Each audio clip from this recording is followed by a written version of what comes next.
G'day guys, it's an enormous weekend in racing and sport, so I thought we'd share the best tips from the pro punters that contribute to the Betfair Hub.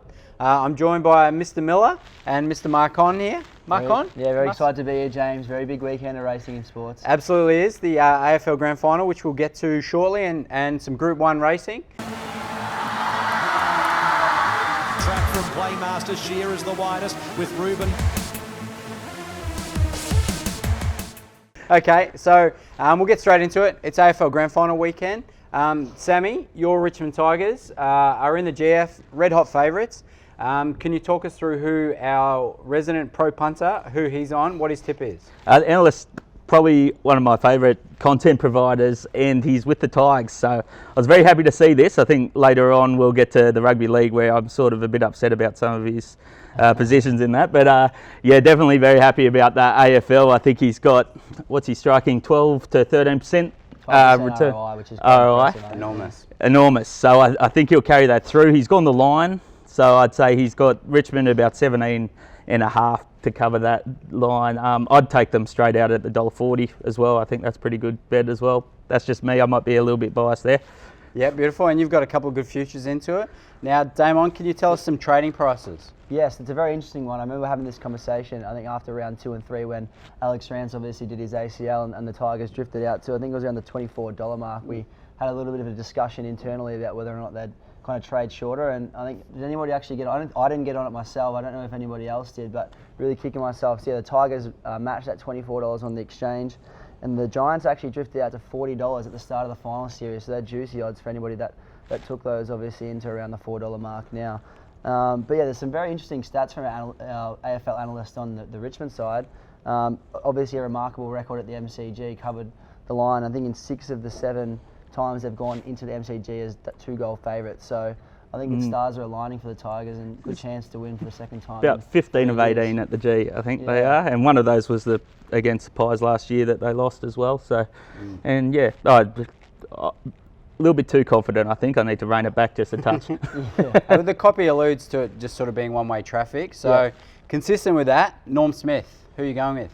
Yeah, so it's a good question. Our man's he's tipping Trent Cotchin, obviously the Richmond captain, always up for a big game. And I think the mail is there that he thinks that Matt de Boer is going to go to Dion Presser, who's obviously had a great year. So, I mean, obviously you'd expect the captain to get up a little bit. And then he's gone a little bit wider on the Giants side, just hoping that Tim Taranto can get a little bit of the pill if Richmond key in on Josh Kelly and Lockie Whitfield, their main runners.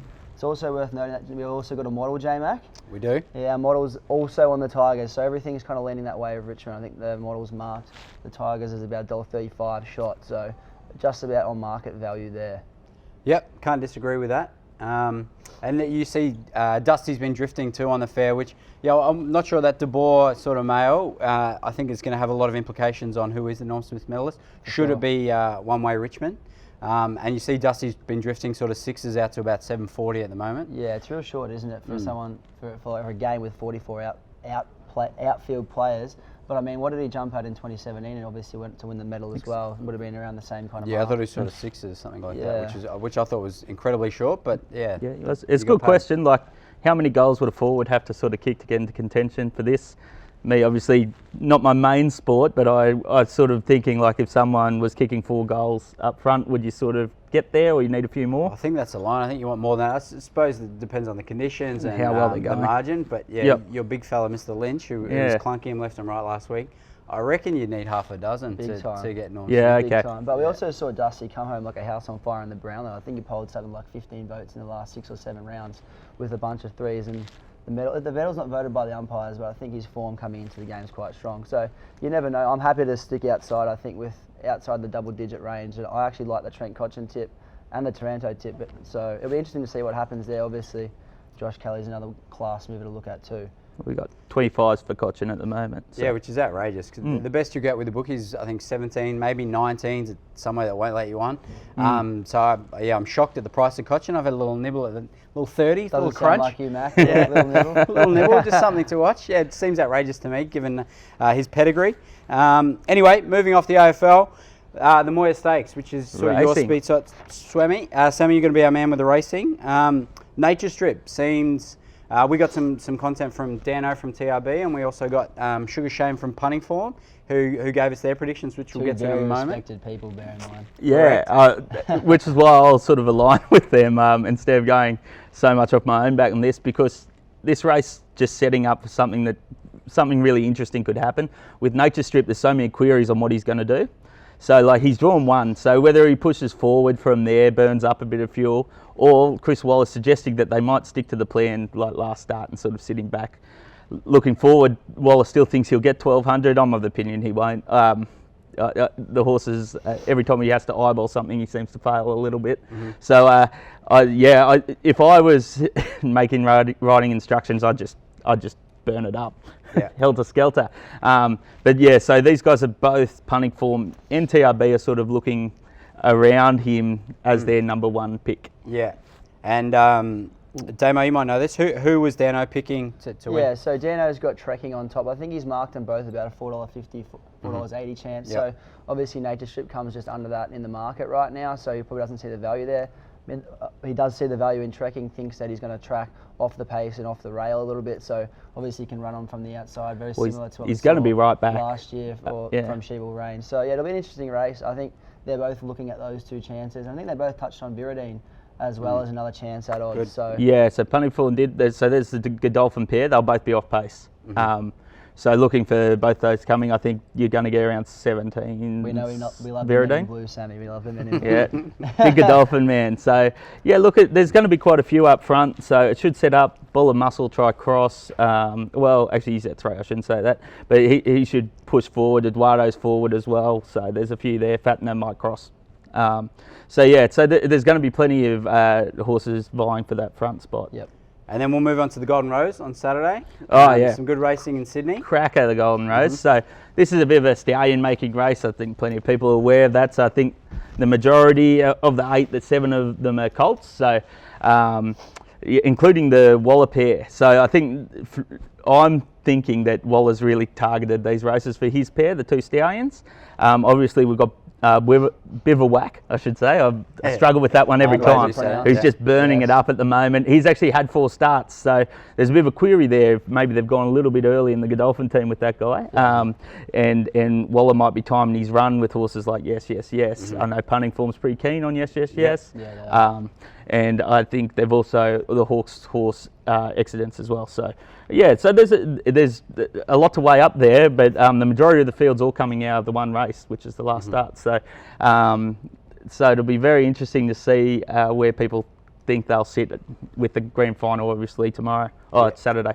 And I'll just give some credibility to Punting Form too. In outstanding form, 16% ROI for probably the last six months, which we've been tracking on the hub. And obviously Punting Form's got some of the best sectional data you'll find anywhere, and so many pro punters use that as their database of choice. Also not easy to tip all group races as well. Correct. Group races are often hard to tip, so that makes it even more impressive, I think. Completely agree. And we haven't got any mail from the experts in just yet for the Underwood on Sunday. Sammy, you got a view there? Yeah, I do. I've got a view on most of them. In that I'm sort of going to stick with the New Zealand horse that Murray Baker's brought over. I think the Chosen One, is that right? Yeah, Chosen One, I should say. So I think last start it was sort of sitting about 3 wide and ran into the race really well. Murray Baker is a bit of a genius at getting these horses set for a Caulfield Cup. So like his last season Derby horses, he'll sort of go for a Caulfield Cup run in the spring. He looks to be ticking the right boxes for me. Obviously Hartnell's there. There's about 4. Just on your horse Hartnell, a little internal competition with you and Dill with Hartnell. Yes. And Happy Clapper. And Happy Clapper. They've just got to win one race. So interesting to watch that one. This is a good chance, I would have thought. The old boys, I think they're both 9 years old, so I just need them to get something up. I think Happy Clapper is going to the Craven Plate in a few weeks, which is a Group 3 weight for age. So I'm really hoping that with a bit of the class out, he should win that one, I should guess, Nitty. What about Gadding, Sammy? First horse to beat Mystic Journey in the last 12 months. Any yeah. chance? Obviously, the market's come for it a little bit after that impressive win last start. A few tipping around the office too. Think that it'll be able to go back to back. Look, I'll probably want to see it again. A bit of a flash in the pan. Yeah, but like egg on my face if it does it again. He could win. There's no reason why I can't. Beautiful. All right, outstanding racing all weekend. We'll move to the NRL. Enormous matches. Obviously, none bigger than your Sydney Roosters, Sammy. What are you forecasting there? Roosters Melbourne, so that's the second game. Look, I'm nearly in the Melbourne camp to win it. I'm really concerned. I think there's been a lot of talk about Hargraves out and the Roosters actually not winning many games at all when he doesn't play for them. I think it's down the 40% area. So yeah, outrageous stat. it is an outrageous stat. That one really concerns me. So he's the one they look to up forward. Melbourne's got some really, really good forwards that are really going to put it on their boys. So if they're not combating that and they don't have him leading it, then Cameron Smith can sort of dictate to them. And our man on the hub, Damon. I think he's tracking at just under 10%, which is, again, quite impressive. Outrageous, really. Yeah, big time. So obviously all line betting's there. I think, what's the line in that Melbourne Storm game? He's taken Melbourne with the 4.5. Yeah, 4.5. So it's not a bad line to get there actually as well. Yeah, look, it's going to be very close. I would have been very keen on the Chooks with him in. It's the interesting thing about this game is it's nearly like 2 grand finals. Whoever wins this one, they're going into the next one, and they're going to take on maybe Canberra or South, who are both sort of playing their grand final, but just at a little bit, probably like a level below the other two. So and we'll get to that one. The Raiders. What's the tip there, Damon? Oh, I'm not sure off the top of my head. I think it actually is the Raiders. Yeah, Raiders to cover. Raiders in the biggest game in Canberra for the last 10 years or something like that. Oh, huge. No, it'd be bigger. It would be since the old days with Daly and Stewart, and who actually coaches Canberra. So, yeah, it's huge. So complete sellout. Yep, it will be, and it'll be hard for the boys to sort of put the slows on that, being in that town. And Wayne Bennett would just be licking his lips taking South to Canberra at the moment, and this is a position he thrives in. So yeah, obviously another big rugby game on Sunday night as well, with the Aussies taking on Wales in the World Cup. So yeah, our guy's got a tip for that too. He's actually siding with the Aussies in this one, which Australians come in as an outsider in this game against Wales, who won the Six Nations earlier in the year. I think his angle is here that Wales have been quite sluggish since winning the Six Nations, and I think he thinks the Aussies are peaking at the right time, obviously with a test win over New Zealand, which is always a good sign when you beat the All Blacks in something. So yeah, that's his tip there. He thinks he sees value at about 2.30 with the Aussies on Sunday night in a game that probably decides Group D in the World Cup. Think in World Cups, the last 4 years ago, we in this very game on this same weekend, I think they beat England by about 20 odd. Wales was also in that group who we beat. So World Cups, European teams aren't necessarily too hard for Wallabies, going off the last World Cup anyway. Okay, cool. So obviously a massive week of racing. I think, big week. And sport. Check the golf model too. Check the golf model out. Love the golf model. Yeah, no, very good. Always enjoyable to be with you lads as well. So hopefully we'll see you on Monday. I don't know, there must be a talent crisis at Betfair, and that's got us. Very good. All right, thanks guys. Please subscribe to the YouTube channel. Hopefully you got a bit of value on this. We're going to be doing this every weekend. Another massive weekend obviously coming up with the NRL Premiership next weekend, and a huge UFC. We've got a special guest there, so I'm pretty excited and look forward to doing this every week. We'd love to see some top tips of the weekend in the comments below as well. Oh, unreal. That'd be the best. Sunny might take some of them. Very good. All right, thanks very much.